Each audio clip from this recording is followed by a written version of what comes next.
The point at which the enemy keeps bombarding you, keeps harassing you, is because you are called to that arena, that place, and you're going to shake up something there, but will disrupt his kingdom and set a whole lot of people free.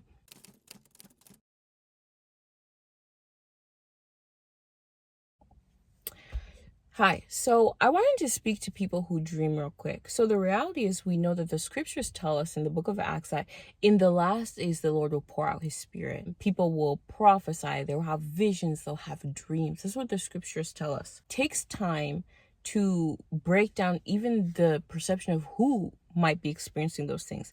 Bible says your sons, your daughters, your old men. God is not discriminating. He's pouring out his spirit on all people and all things. And so the dreamers crept into my heart, a desire to speak to the dreamers, because I'm a dreamer. And early in my life, I've been a dreamer. I've been a dreamer for as long as I can remember, all the way since childhood, in recalling the first instance that I realized that I wasn't just whatever at experiencing random things at night, but the Lord was actually communicating to me. So I wanted to tell you dreamers, specifically I want to talk to the people who are experiencing nightmares, sleep paralysis, and what would be supernatural occurrences in the nighttime hours.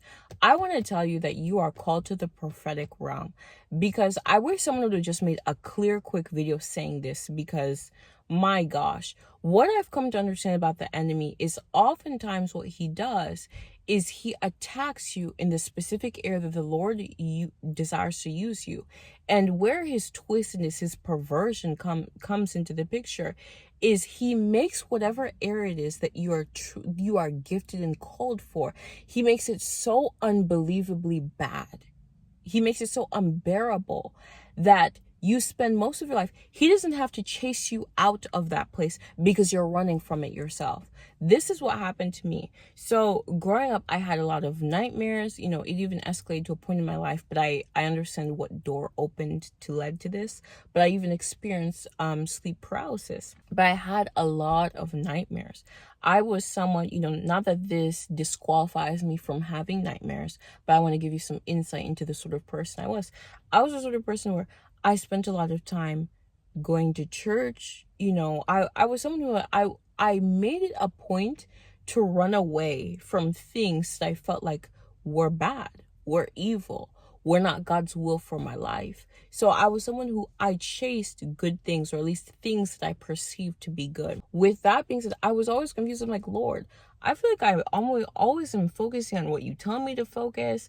I'm not someone who lets a lot of crazy things into my ear gate and eye gate. I'm pretty locked down. I really guard what you've given me.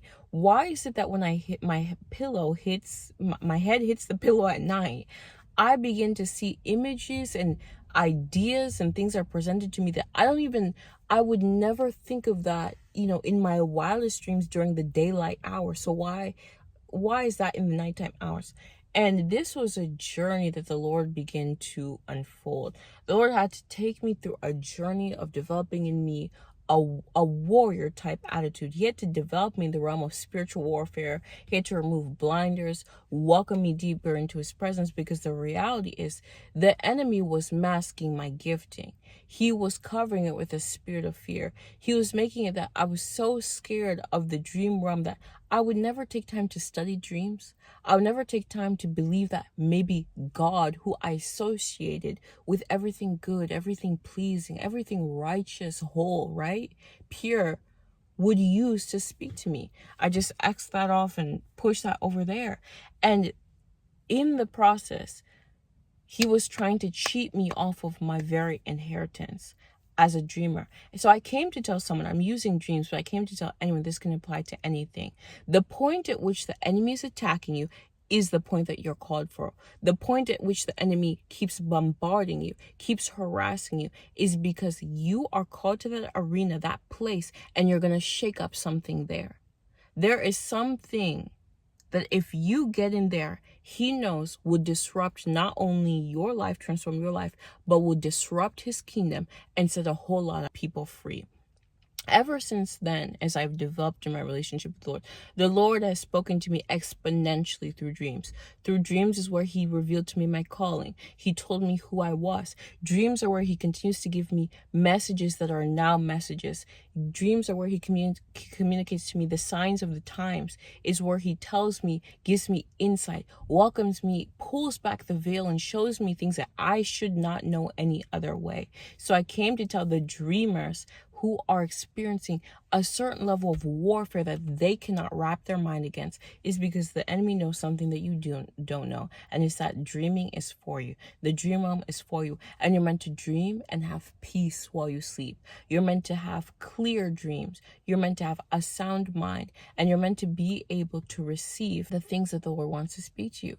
Job 33:15-16, I believe, says that in a dream, God speaks to me in time and time again, but he perceives it not.